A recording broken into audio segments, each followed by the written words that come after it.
자, 안녕하십니까? 안녕하십니까? 자, 시간이 1시가 돼서 이제 강의를 시작하도록 하겠습니다. 반갑습니다, 원장님. 예. 지난번에 한번 했었는데요. 제가 이제 녹화를 하기 위해서 겸사겸사 라이브 방송을 다시 한번 하게 됐습니다. 약손 수비 근육학, 오늘 이 책 한 권을 한번 다 훑어보도록 하겠습니다. 읽어가면서 천천히 할 테니까요. 잘 듣고 이해하시고, 또 지난번에 한번 들었던 분들은 한번 기억을 되살리면서 공부를 하기를 바랍니다. 어려운 시대에 공부만이 살 길이다. 그래서 저도 공부를 하고 있습니다. 약손 근육학 1페이지, 2페이지를 펴시면 약손 근육학 기초, 근육의 기초 이론이 있습니다. 기초 이론. 근육에는 이제 우리가 머슬이라고 하는데, 머슬이라고 하는데,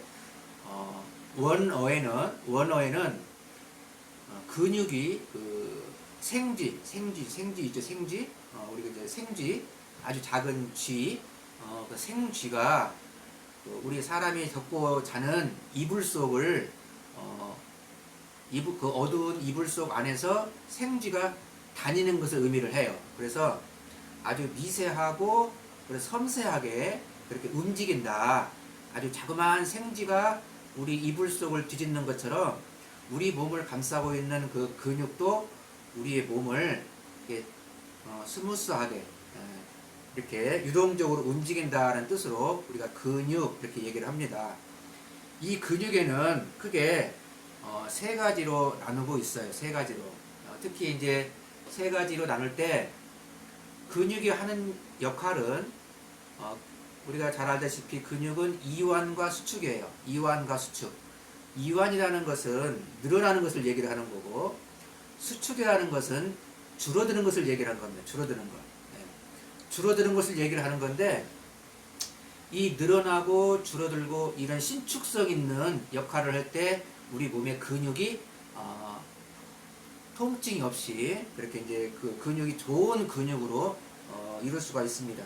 이 근육에는 크게 세 가지로 나누는데요. 첫째, 주동근 있어요. 주동근이라는 게 있어요. 주동근. 그 다음에 두 번째로는 기랑근이 있어요. 기랑근. 세 번째로는 협력근이 있어요. 협력근. 주동근이라는 것은 몸의 특정 움직임을 담당한다. 몸의 특정 움직임을 담당한다. 주로 다시 말해서 몸의 움직임을 담당할 때 쓰이는 근육, 다시 말해서 몸의 근육이 수축에 되는, 수축으로 이루어져 있는 근육, 이게 바로 주동근이라고 해요. 주동근. 그리고 주동근에서 반대쪽에서 근육이 수축되어 있는 반대에 있는 근육이 이완되는 역할을 하는 근육을 기랑근이라 그렇게 얘기를 합니다. 기랑근. 그래서 마사지는 직접적으로 아시얼 통증이 있는 그 자리를 마사지를 하는 것이 아니고, 주로 기랑근 쪽을 관리를 해야 되고, 또 기랑근을 볼 수 있는 그런 그 관점을 우리가 눈을 넓혀야 된다. 우리가 아픈 곳을 치료하는 것이 아니고, 아픈 그 아시얼 자리에 그 반대되는 근육, 늘어나는 근육, 이 늘어나 있는 근육을 잘 볼 줄 알아야 된다. 바로 그 근육을 길항근이라고 한다. 네, 그렇게 얘기를 합니다. 주동근이 수축을 할 때 반대쪽에서 이완이 되는 근육, 이게 바로 길항근이라고 합니다. 자, 세 번째로는 협력근이 있어요. 협력근은 주동근이 수축할 때, 그리고 기랑근이 이완될 때, 그 양 옆에서 이 두 근육을 도와주는 근육을 얘기를 하는 거예요. 쉽게 말해서 여기 제가 이제 가끔 많이 표현하는 것이 상완 2두근, 상완 3두근이 그래요. 상완 2두근, 3두근. 보면은 우리가 이렇게 몸을 움직일 때 이게 이제 수축된다 그래요. 수축. 굴곡. 근육용어로 굴곡 그러잖아요. 굴곡은 플렉션, 플렉션이라는 뜻으로서 굴고 몸을 굽힌다 이런 뜻이에요. 굽힌다. 그래서 몸을 굽힐 때 작용하는 근육은 수축작용, 수축작용. 그리고 몸을 편다, 몸을 편다, 펴다 할 때 이거는 신전이라고 신전, 익스텐션, 신전. 그래서 신전은 몸을 펴다 이 말이에요.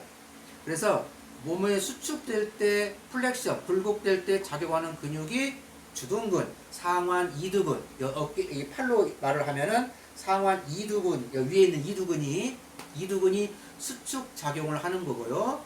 밑에 있는 상완 삼두근은 이완 작용을 하는 거예요. 이완 작용. 이완 작용이 바로 이 주둔근의 기랑 작용을 하는 겁니다. 그래서 이 근육이 이완이 될 때 우리 몸에 이렇게 움직일 수가 있는 겁니다.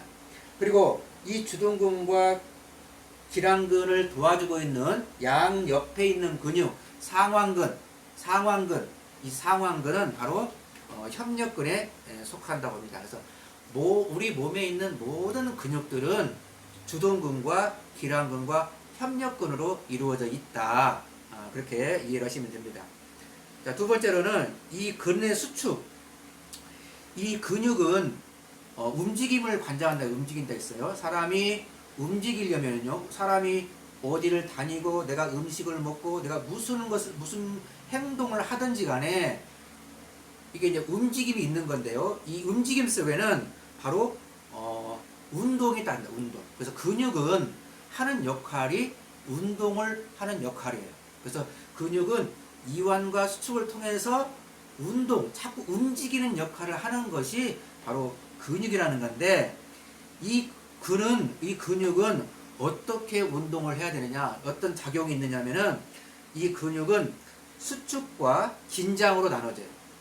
수축이라는 말은 아까 말한 것처럼 이게 근육이 당겨진 걸 얘기를 하는 거고, 긴장이라는 것은 거기에 힘이 들어간다는 뜻이에요. 그래서 우리 근 수축 작용을 위해서는 크게 두 가지로 나눠요. 그래서 우리가 근육 운동을 하기 위해서는 두 가지 나누는데, 등척성이라고, 등척성. 이게 뭐냐면 등척성 운동이라고 그래요. 등척성 운동. 이거는 근장도가 증가한다. 단 근 길이는 변하지 않는다 이 말이에요. 근육의 길이는 변하지 않지만 근육의 긴장도는 더 증가하는 운동. 다시 말해서 예를 들어서 이거죠. 내가 이 벽이 있어요.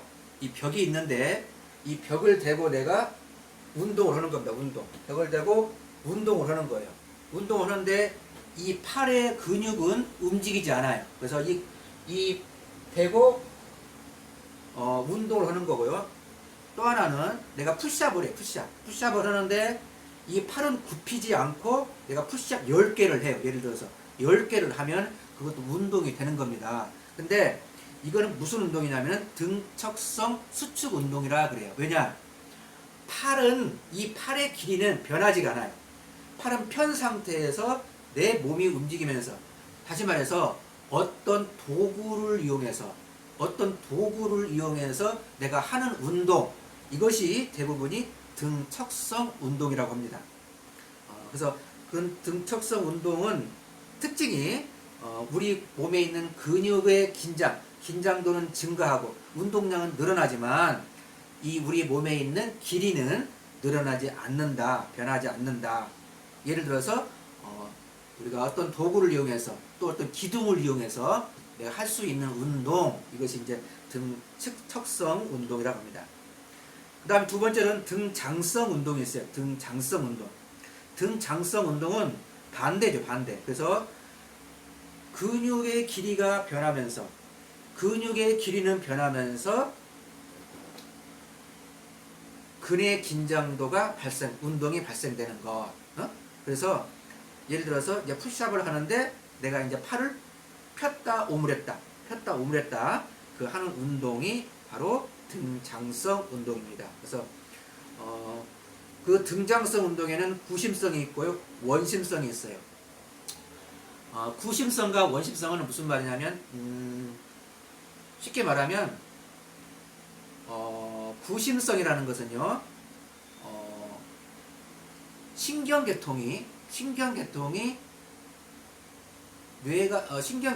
빨리 돌아오는 운동을 얘기해요. 예를 들어서 우리가 육상 선수들이 육상 원형 트랙을 돌아요. 원형 트랙을 도는데 트랙을 돌 때 주로 왼쪽으로 돌아요. 왼쪽으로. 트랙 방향을 보면은 시간을 단축하기 위해서 같은 100m지만 시간 단축을 하기 위해서 트랙을 왼쪽으로 돌아요. 왼쪽으로. 그래서 구심성 수축, 구심성 운동 이런 거는 이 순환 자체가 왼쪽으로 돌아서 오는 운동이라는 뜻입니다.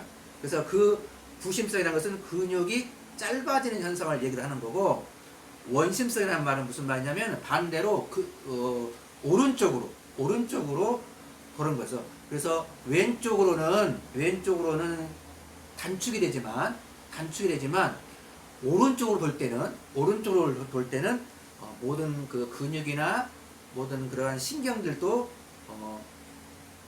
늘어나고 멀어지는 느낌. 그것을 얘기를 하는 겁니다. 그래서 운동에는 등척성 운동과 등장성 운동이 있다.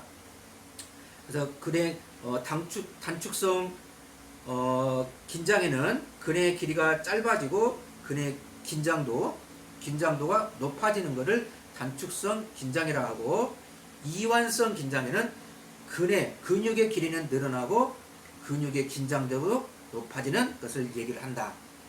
운동을 할 때 내가 어떤 근육의 길이를 짧게 하느냐 아니면 근육의 길이를 변하지 않고 그대로 놓고 하느냐, 그게 따라서 어떤 운동인가를 구분하는 겁니다. 그것이 이제 바로 근육의 기본적인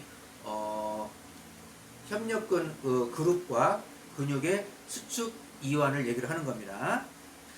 자, 근육에는 크게 이제 세 가지로 이제 구분을 합니다. 조직은. 그래서 근육은 모두 우리 몸에 650개라고 하는 그런 근육이 있잖아요. 이 650개의 근육 중에서 근육을 크게 세 가지로 이제 구분을 하는데요. 첫째로는 골격근이래요. 골격근. 자, 골격근이라 그래요. 골격근. 자, 골이라는 것은 뭐냐면 뼈를 말해. 뼈 하나를 가지고 우리는 뭐라 하냐, 골이다, 그 얘기를 하는 것이다. 그러면 골격은 뭐냐? 두 개 이상의 뼈가 하나의 역할을 하는 것, 동작을 일으키는 것, 이것을 바로 골격이다, 그렇게 얘기를 하는 겁니다. 그래서 골은 뼈 하나를 가지고 얘기를 하는 거고요. 골격이라는 것은 뼈 두 개 이상이 모여서 하나의 뼈를 이루는 것, 이것을 골격이라고 합니다. 그래서 근육에는 특히 이제 세 가지로 구분한다고 했는데, 골격근이 있어요. 골격근. 다른 말로 이걸 뭐라고 하느냐, 수위근이라고 해요. 수위근이라고 그래요. 이 수위근이라는 것은 어떤 걸 수위근이라고 하냐면, 우리 몸에 있는 근육 약 80%? 80% 이상이 수위근이에요. 80% 이상이 거의 이제 수위근으로 이루어져 있어요. 이 말은 내 의지대로 움직일 수 있는 근육, 이거를 수위근이라고 얘기를 해요. 다른 말로 골격근이라고 그래요. 예를 들어서 상완 이두근, 내가 나를 움직일 수 있죠. 내가 내 손을 움직일 수 있어서 이 근육을 움직이게 할 수 있는 거예요. 이 모든 근육들. 자, 다리도 굴곡을 하면은 슬관절이 움직이고요, 비복근이 움직이고 가자미근이 움직이고, 이렇게 우리 몸에 있는 내 의지대로 내가 움직이고 싶을 때 움직일 수 있는 근육들, 이거를 뭐라고 하냐면은 골격근이다, 다른 말로 수위근이다, 그렇게 얘기를 합니다. 두 번째로는 평활근이다. 평활근이라고 그래요. 다른 말로 불수위근이라고 해요. 불수위근. 자, 수위근의 반대가 되겠죠. 이건 뭐예요? 내 의지대로, 내 마음대로 움직일 수 없는 근육을 말을 하는 겁니다. 그래서 이거를 불수위근이다, 그렇게 얘기를 해. 불수의근이다. 다른 말로 평활근이다. 평활근이다. 이렇게 얘기를 하는데, 이거는 뭐가 있냐면 장, 소장, 대장. 이 장은 내가 끄집어서 내가 움직일 수 있는 게 아니에요.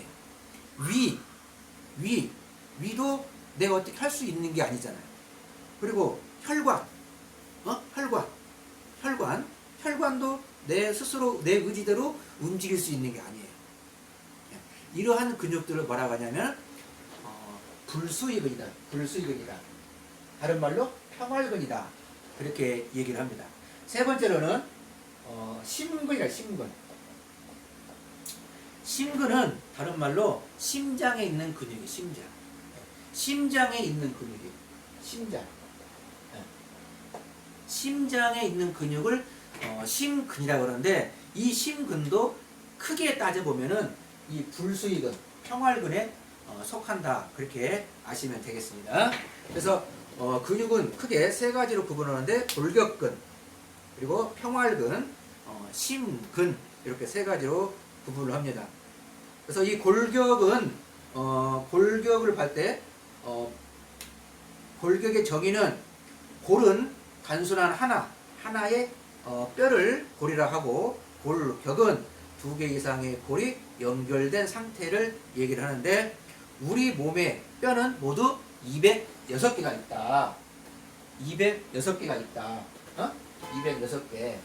자, 그 중에 206개 중에서 우리 몸은 체간과, 우리 몸을 해부학적으로 아나토미컬 포지션에 의해서 해부학적으로 구분을 할 때 크게 체간과 체지로 나눠요. 체간과 체지로 나눠요. 네. 체간입니다. 체간, 그리고 체지, 이렇게 크게 해부학적으로 두 개로 나누는데, 체지라는 것은 뭐냐면은 다른 말로 사지, 팔다리. 자, 다리를 얘기를 하는 겁니다. 자, 이 팔의 맨 끝에 있는 것이 뭐예요? 손이죠, 손입니다.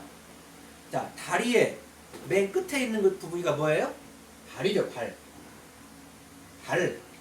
이 발입니다. 그래서 우리가 이 체지, 다른 말로 사지, 이 사지를 우리가 이제 팔과 손으로 나누는데, 팔과 다리로 나누는데, 이 팔에 있는 부위를 전문 용어로 상지다. 이렇게 얘기해요. 상지. 그리고 다리와 발을 합해서 이걸 뭐라고 하냐면 하지다. 이렇게 얘기를 합니다. 하지. 네? 그래서 상지와 하지로 나눠요. 체지는 상지와 하지로 나누는데, 상지는 손을 포함한 팔을 의미를 하는 거고, 하지는 발을 포함한 다리 전체를 말을 하는 겁니다. 그래서 여기는 뼈가, 상지에는 좌우 64개가 있어요. 64개. 하지는 이것보다 2개가 적은 62개가 있어요. 그래서 체지에는 모두 126개의 뼈가 있습니다. 네? 뼈가 있어요. 자, 우리 몸 전체의 뼈가 206개인데, 그 중에 126개라고 하는 절반이 넘는 이 뼈가 바로 상지, 하지, 팔과 다리에 있다. 그 말은 무슨 말이냐면은, 팔과 다리가 그만큼 우리 인체 중에서 중요하다는 뜻이에요. 중요하다. 왜? 손을 포함해서 팔은 내가 무엇을 할 수 있어요. 음식을 먹어야 되는 거고요. 내가 뭘 할 수가 있어야 돼. 할 수 있는 거예요. 할 수 있는 거. 그리고 하지는 내가 어디를 가야 돼요. 활동을 해야 돼. 활동을. 내가 어디 돌아다녀야 돼. 그래서 사람이 이 팔과 다리가, 이게 뼈가 없고 다리가 없어도 사람이 살아갈 수가 있지만, 살아가는데 굉장히 불편할 수 있는 이 부위가 어디냐면은 손과 발이에요. 그래서 우리 몸의 뼈가 206개라는 뼈가 있는데, 그 중에서 절반이 넘는 126개라고 하는 이 뼈가 바로 손을 포함한 팔과 발을 포함한 이 다리에 집중이 되어 있다. 그래서 그렇게 아시면 되고요. 특히 이제 그 체간은 이제 해부학적으로 네 가지로 분류를 해요. 첫째, 머리, 가슴, 몸통, 이렇게 구분을 합니다. 다리는 아까 했고요. 그래서 세 가지로 구분을 해요. 그래서 머리, 목, 가슴, 몸통, 몸통 이렇게 이제 구분을 합니다. 이게 체간이라고 그래요. 체간. 그래서 우리 몸의 인체를 해부학적으로 나눌 때 무엇으로 나눕니까? 그러면 체간과 체지로 나눈다. 이렇게 이제 여러분들이 아시면 되겠고, 이 206개의 뼈 중에 126개를 제외한 나머지 뼈는 이 체간에 있습니다. 그럼 이 체간은 어떻게 되냐면은 두개골. 머리입니다. 머리. 자, 머리는요, 전두골 앞에 있는 뼈, 머리 앞에 있다. 그래서 이거를 전두골 그래요. 이마라 그러죠. 그 다음에 머리 뒤에 있다. 그래서 이걸 뭐라고 하냐면은 후두골 그래요. 후두골. 그리고 머리 옆에 있다. 양 옆에 있다. 그래서 이거를 측두골. 그리고 정수리, 머리 정수리 한 중앙에 위에 있는 거. 이거를 뭐라고 하냐면은 두정골 이렇게 얘기를 합니다. 그래서 머리의 뼈는 크게 4개로 구분하는데요. 3개로 구분하는데요. 전두골, 앞에 있는 뼈, 그리고 뒤에 있는 뼈, 후두골, 그리고 옆에 있는 뼈, 측두골, 그리고 여기 머리 한 가운데 정수리 있는데 이거를 두정골 그렇게 얘기를 해요. 두정골. 이게 이제 두개골의 머리의 구조입니다. 근데 이 머리는 그 어떻게 조직을 되어 있냐면은 결합 조직으로 되어 있어요. 결합 조직으로 되어 있는데 이거는 뭐냐면 뼈 두 개가 하나로 결합되어 있는 거예요. 네? 뼈 하나로 되어 있는 게 아니고 뼈 두 개가 있는데 이것이 하나로 결합된 거예요. 붙여져 있는 거. 그래서 이거를 결합 조직이다. 그렇게 얘기를 합니다. 쉽게 말해서 머리가 이렇게 있으면요. 머리가 깨졌다. 머리에 깨졌다. 또는 뇌 수술을 하는데 머리 뚜껑을 열었다. 머리 뚜껑을 열고 수술을 했다. 이런 말이 있거든요. 이 말은 무슨 말이냐면 여기에 봉합선이 있어요. 봉합선이 있어요. 봉합선이 있고 여기 밑에도 봉합선이 있어요. 그래서 이 뼈와 이 뼈가 서로 연결을 시켜줘요. 그래서 뚜껑을 열었다라는 말은 뭐냐면 이 뚜껑을 연 거예요. 뚜껑을 열어서 머리에 뚜껑을 열어서 이제 뭐 수술하든지 이제 그렇게 한다는 거예요. 그래서 바로 이 두개골 머리는 결합 조직으로 되어 있는 뼈로서 총 4개로 구분한다. 두개골은. 그래서 두정골, 전두골, 후두골, 측두골 이렇게 얘기를 해요. 이 골이라는 단어가 들어가면 이거는 뼈를 의미로 하는 겁니다. 뼈.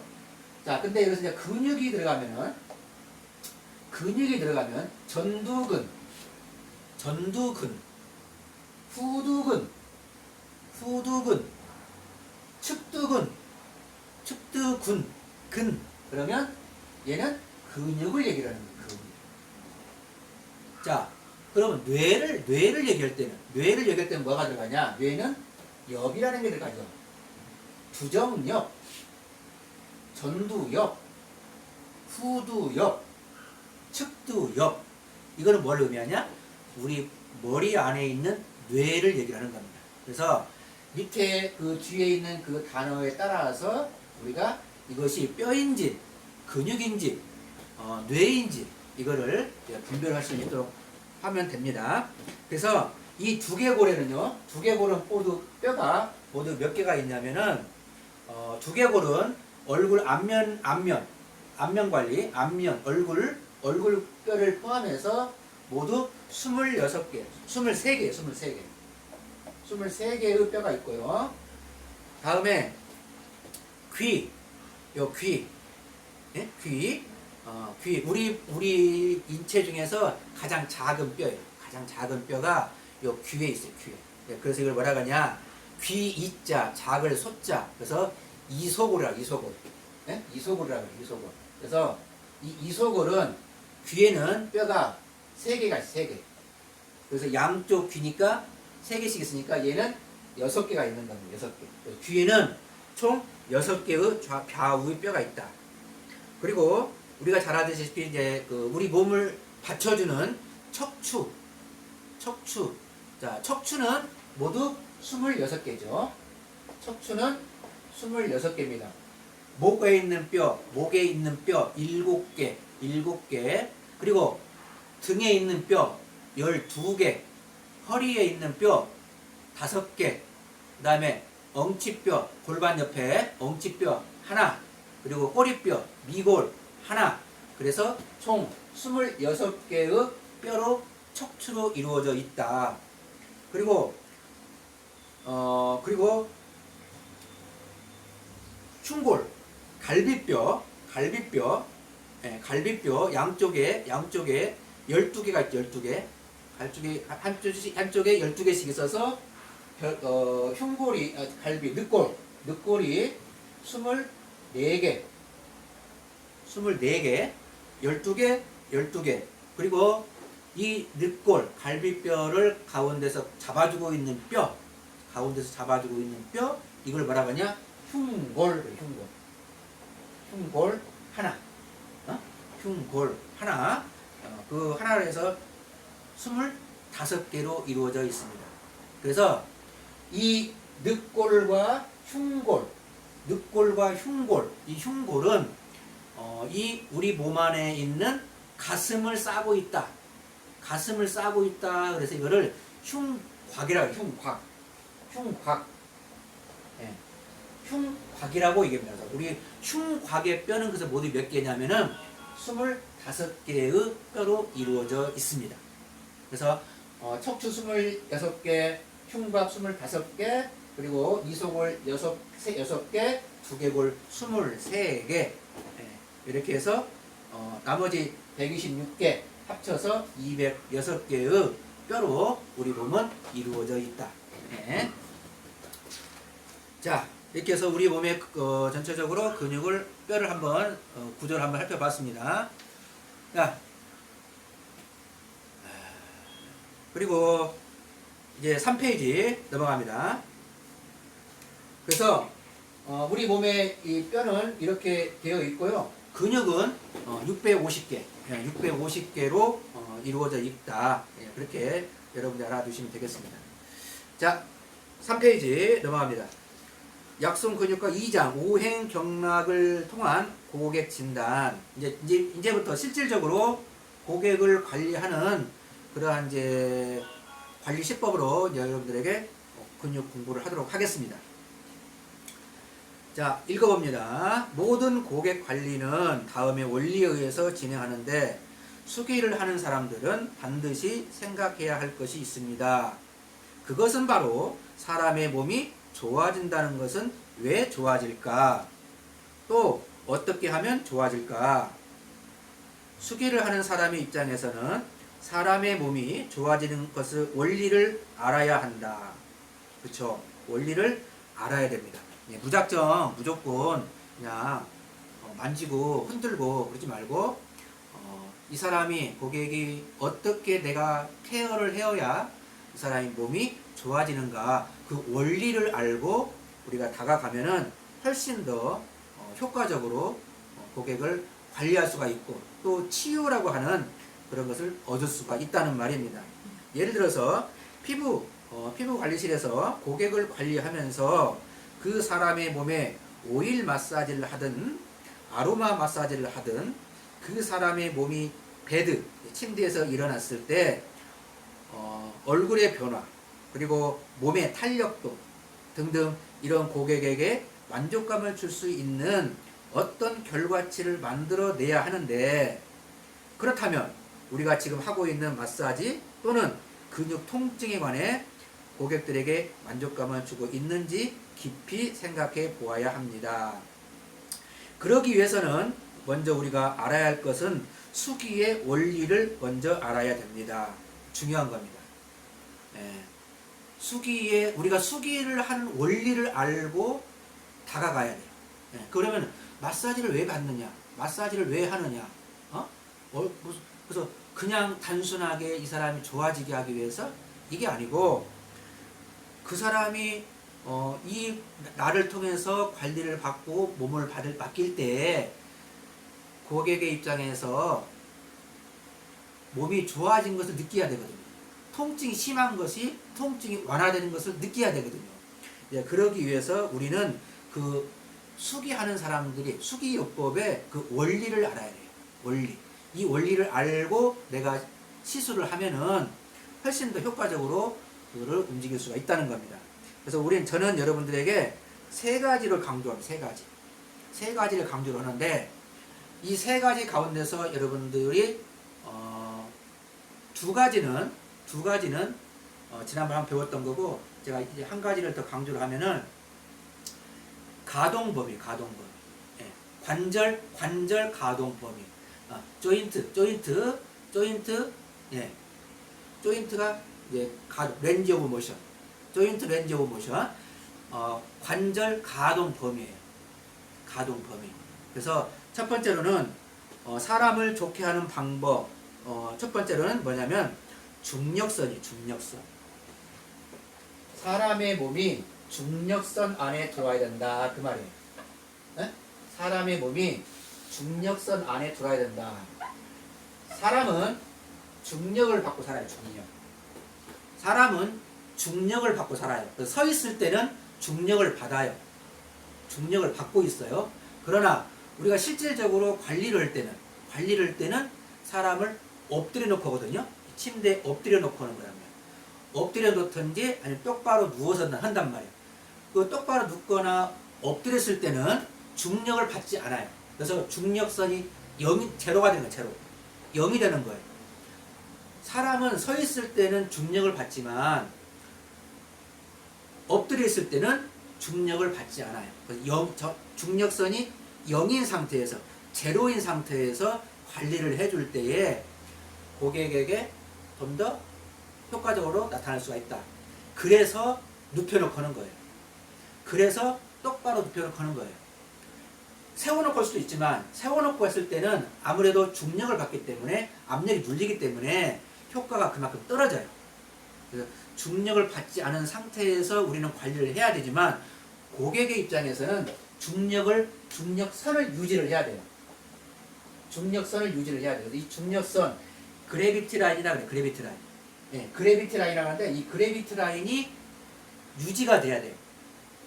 그 말은 다시 한번 쭉 읽어보겠습니다. 두 번째로는 피가 통해한다. 그래서 이걸 뭐라고 하냐? 혈액순환이다 그래요. 그러나 혈액순환을 좀 더 깊이 들어가면 뭐냐? 혈액순환은 양의학에서 나온 거예요. 양의학에서. 서양의학, 일반의학, 일반 병원, 서양의학, 양의학에서 나온 학문의 기초. 혈액순환입니다. 혈액순환. 그래서 혈액순환은 보여요. 우리가 피 볼 수 있잖아요.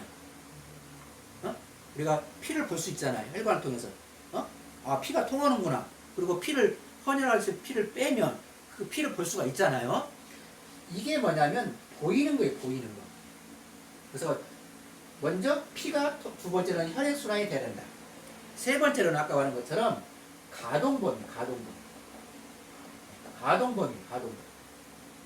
사람이 근육이 움직일 때 움직이는 범위가 줄어들면 뭐가 오냐면 통증이 와요. 페인이라고 하죠. 통증이 와요. 그래서 통증이 옴으로 인해서 내가 힘든 거예요. 그래서 우리가 수기하는 사람들은 반드시 알아야 할 것은요, 고객은 중력선 안으로 오게 해라. 두 번째로 고객의 혈액순환을 도와주어라. 세 번째로는 움직이지 않는 근육. 움직이지 않는 그 근육의 범위를 넓혀주어라. 그래서 가동 범위를 넓혀주어라. 그 가동 범위는 일반 근육이 아니고 관절이 관절. 관절로 통해서 내가 움직이고 구부리고 할 수 있는 거예요. 예, 뼈와 뼈 사이에 또 뼈와 근육 사이에 연결되어 있는 이 연결점, 이거를 관절이라고 하는데 이거 이제 조인트라 그래요. 이 조인트가 제대로 움직여야 됩니다. 제대로 움직여야 돼. 그리고 내가 움직일 수 있는 거리만큼 확실하게 움직여 줄 때 내 몸에 통증을 못 느껴요. 예. 근데 이제 움직이는 거리가 짧아지고 내 자세가 틀어지고 그러면은 바로 통증으로 바로 발생이 된다. 요 세 가지를 여러분들이 키포인트로 알아두시기를 바랍니다. 자, 그래서 이 의미에서 자, 읽어갑니다.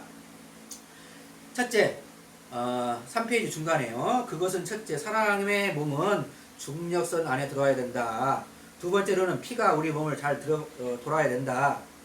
자, 이것이 하나의 기본 원리인데 이것에서 파생하는 중력선은 둘째치고 먼저 우리의 피의 순환에 대해서 설명을 해보자. 네, 피에 대해서 설명을 해보자라고 했습니다. 자, 피.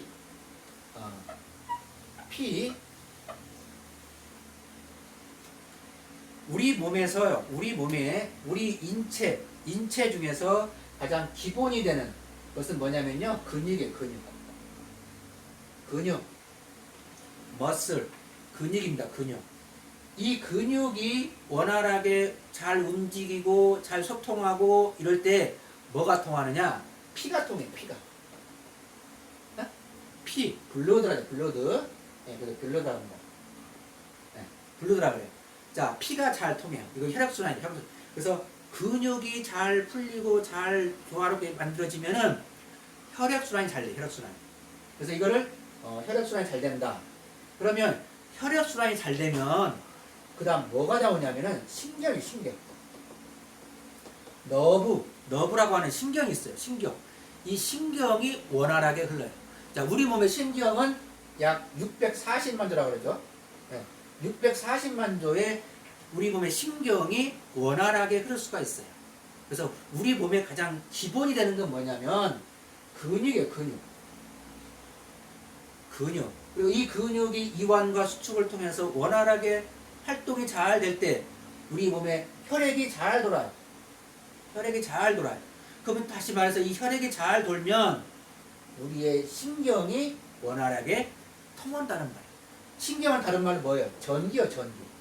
우리 몸에 있는 전기가 잘 통한다는 소리예요. 네.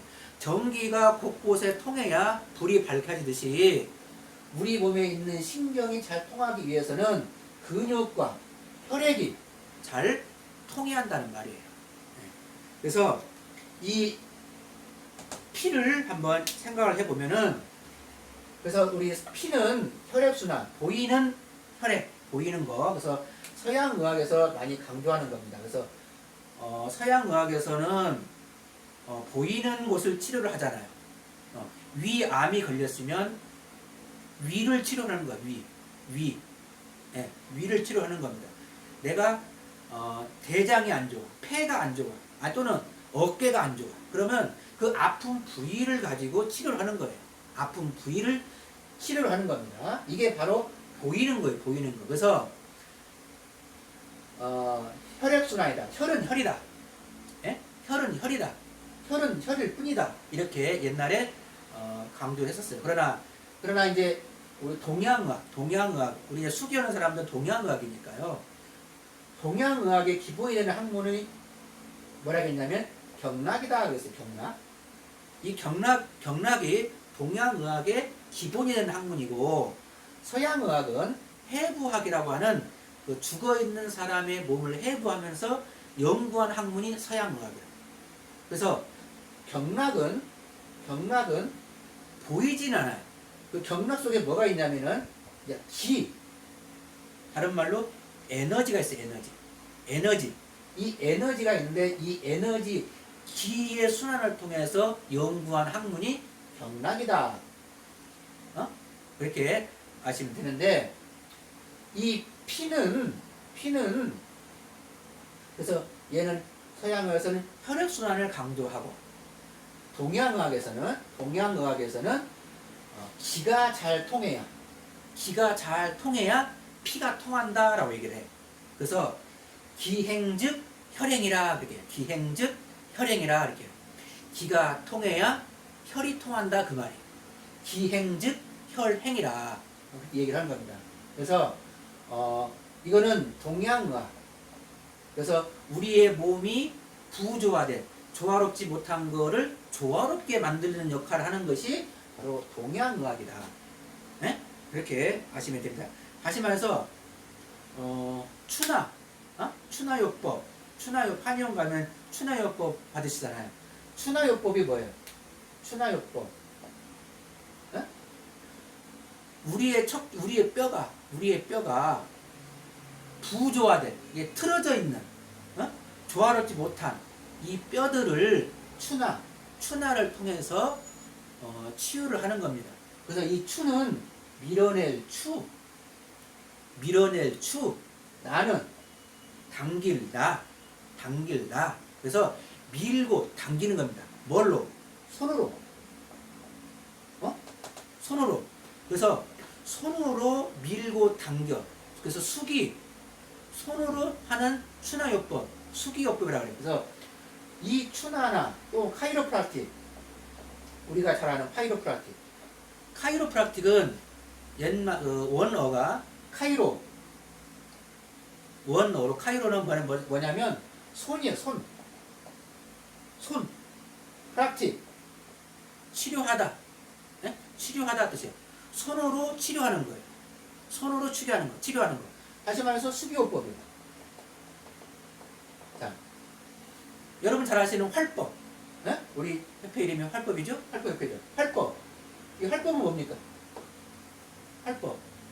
활법은 살릴 활, 법. 살릴 활, 법. 사람을 살리는 방법이에요. 사람을 살리는 방법을 연구한 학문이 활법입니다. 활법. 그러면 사람을 뭘로 살리느냐? 손으로. 손으로. 네, 그래서 이거를 수기요법. 그래서 이건 다 같은 말이에요. 거의 보면. 어떻게 보면 같은 말이에요. 그래서 이 추나라는 말은 한의학에서 많이 쓰고, 네? 한의학에서 왔고, 활법이라는 말은 일본에서 왔어요. 일본에서 들어왔고, 그 용어 자체가 카이로프락틱은 유럽에서 왔어요. 그래서 우리가 추나요법, 카이로프락틱, 활법 이거는 다 같은 말이에요. 같은 말인데 맥락인데 그 용어 자체는 다르지만 의미는 같다. 내가 손으로 다른 사람의 몸을 부조화된, 틀어져 있는 근육도 어느 한쪽이 뭉쳐 있으면 어느 한쪽은 이완된 거예요. 근육이 어느 한쪽이 수축이 되어 있으면 어느 한쪽은 이완된 거예요. 그러면 수축되어 있는 근육은 이완을 시켜주는 거고, 이완되어 있는 근육은 수축을 시켜주면 되는 거예요.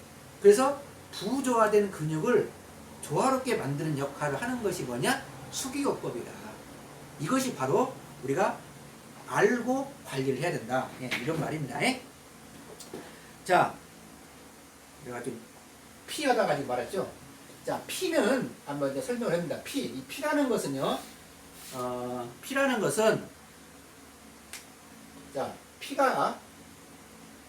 피는 우리 심장에서 혈액을 내보냅니다. 심장에서는요, 뇌의 명령을 받고 우리 심장에서는 전신으로 피를 내보냅니다. 그래서 심장이 하는 역할은 뭐예요? 혈액을 전신으로 내보내는 역할을 하는 겁니다. 심장은 혈액을 보내는 역할을 하는 거예요. 보내는 역할만 하는 거죠. 가지고 오는 역할은 아니에요. 가지고 올 수 있는 역할은 아니고, 심장은 오로지 가지고 있는, 심장이 보유하고 있는 혈액을 우리 몸 전신으로 보내는 역할을 하는 것이 바로 심장이 하는 역할이다. 그러면 이 심장이 혈액을 보낼 때 어디를 통해서 보내느냐? 어디를 통해서 보내? 혈관이라고 하는 이 관을 통해서 피를 보내는데 이 혈관을 뭐라 그러냐? 동맥이라 그래. 동맥. 그래서 나가는 혈관을 동맥이라 그래요. 그래서 그럼 심장에서는 어떻게 혈액을 내보내느냐? 어떻게 보냅니까? 심장의 압력, 박동, 심장의 압력이나 그런 박동이나 이런 것들, 이 펌핑 작용을 해서 이 온몸으로 혈을 보내는 것이 심장이 하는 역할이에요. 심장은 그 역할을 하는 겁니다. 그러면 자, 이렇게 심장에서 동맥을 통해서 우리 몸 전신으로 피를 보냅니다. 그러면 혈액순환이 되려면 나갔던 혈액들이 다시 돌아와야 돼요. 심장으로 돌아와야 돼요. 네? 심장으로 돌아와야, 그래서 찌꺼기들을 다 갖고 심장으로 돌아와야 돼요. 그래서 심장에서 심실, 심방, 우심실, 좌심실 그리고 모든 것들을 거쳐서 청소가 되고 다시 피를 내보내야 되는 것처럼 심장에서는 동맥을 통해서 혈액을 내보내면 이 혈액들이 전신에 다 돌고 나서 다시 모든 모세혈관을 통해서 찌꺼기들이 다 통해서 이 혈액들이 다시 돌아와야 돼. 돌아와서 이게 순환이 이루어져요. 순환이 이루어져야 되는데, 그러면 돌아올 때는 그러면 심장이 하지 않고 뭐가 하느냐? 올려 보낼 수 있는 것은 누가 하느냐? 그거는 바로 판막이. 판막. 우리 몸에 심장을 싸고 있는 판막이 닫혔다 열렸다 그래요. 그러면 이 막이 닫혔다가 열리면서 닫혔다가 위로 열려지면서 그 열려지는 그 압력의 힘에 의해서 우리의 순환이 피가 위로 올라가는 거예요. 이 피가 바로 이 혈관을 뭐라 그러냐? 정맥이라 그래요. 정맥. 네? 그래서 올라가는 혈관 이거를 정맥이라 그러고 내려가는 혈관 이걸 뭐라 그러냐? 동맥이라 그래요. 그래서 이거를 동맥순환, 정맥순환 이렇게 얘기를 하는 겁니다. 그래서 동맥순환과 정맥순환이 잘 이루어질 때, 조화롭게 이루어질 때 우리 몸의 혈액이 잘 순환된다는 거예요. 그러면 이 판막이 이렇게 정맥을 통해서 피를 올려주는 역할을 하는데, 그러면 이 판막은 누구와 함께 이루어지느냐? 바로 근육이에요.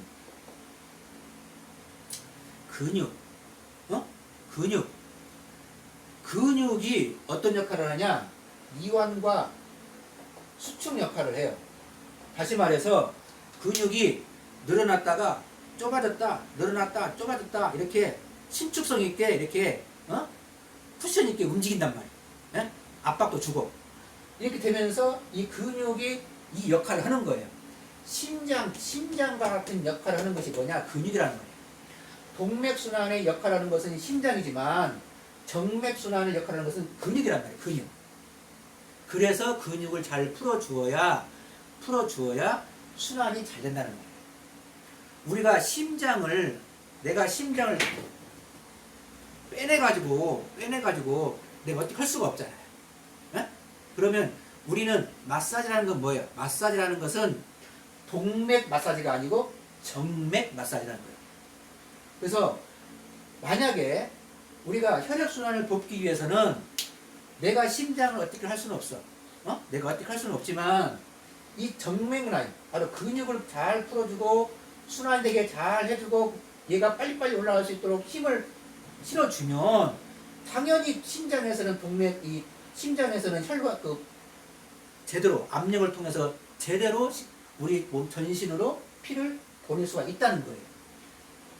그래서 우리는 이 근육 마사지를 잘 해줘야 한다는 소리예요. 정맥이 잘 풀리고 정맥순환이 잘 되면은 자동적으로 동맥순환은 자동적으로 잘 되는 거예요. 네. 그런데 이게 예를 들어서 이것이 정맥순환이 안 되고 이 심장에서 보내는 이 혈액을 받을 만큼의 그런 힘이 없으면 또는 이 혈관이 막혀 있으면 예? 이 동맥 혈관이 막혀 있으면 어떻게 되겠어요? 심장에서는 피를 보내야 되는데 혈관이 막혀 있어. 그럼 어떻게 돼요? 심장에서 뭐가 올라가요? 압력이 올라가는 거예요. 압력이 올라가는 거예요. 심장은 압력을 높여요. 왜? 그 좁아진 혈관을 뚫고 가기 위해서는 심장에서는 압력을 더 높일 수밖에 없어요. 이게 압력을 높이다 못해서 이게 심하면 어떻게 돼요? 터져요. 터지죠. 터져서 오는 질환이 심근경색이에요. 심근경색. 예? 그래서 이러한 심장 또는 뇌 이러한 혈액순환을 잘 해주기 위해서는 우리는 수기요법을 통해서 정맥순환, 다시 말해서 근육을 잘 풀어줌으로 인해서 정맥순환이 될 수 있도록 해줘야 한다. 그 말이에요. 자, 혈액순환을 보면 심장에서 피가 전신으로 나갑니다. 심장의 박동에 의해서 전체 산소와 영양물질 그리고 적혈구, 백혈구 등을 보내는데 이를 동맥이라고 합니다. 아까 설명했죠. 이 동맥이 우리의 전신으로 혈액을 보낸 다음 남은 찌꺼기 등을 다시 심장 쪽으로 피를 돌려보내야 이게 정맥이라겠죠. 이 정맥, 자 심장의 박동에 의해서 나가는 이 혈액들은 주로 아래로 쭉 내려갔지만, 그렇죠? 심장에서는 아래로 쭉 내려가죠. 물 올라가긴 하지만, 그러니까 뇌 보내는 역할을 하는 것이 심장입니다. 그것이 다시 올라갈 때는 바로 심장의 힘으로 올라오는 것이 아닙니다. 바로 혈액이 올라올 때는 혈관 안에 있는 자, 줄 쳐놓으세요. 판막이라는 것을 통해 심장으로 보내어집니다. 판막에 피가 들어오면 닫혔다가 열리면서 혈액을 위로 쳐 올려줍니다. 이해되셨죠? 네. 그래야지 피가 올라가면서 순환이 되는데, 이것이 수기하는 사람이 왜 중요하냐면 우리가 수기를 할 때는 동맥을 만지지 못한다. 아까 제가 설명했습니다. 동맥을 만지지 못하고 겉에서 만져지는 것, 예? 겉에서 만져지는 것은 모두 정맥이기 때문에 그렇습니다. 그러면 원리적으로 생각할 때 정맥의 순환이 빨라질 때, 정맥 순환이 빨라질 때 동맥 순환도 빨라진다는 것을 알 수 있습니다. 여기까지 하고 10분간 쉬었다가 다시 바로 들어가도록 하겠습니다. 4페이지부터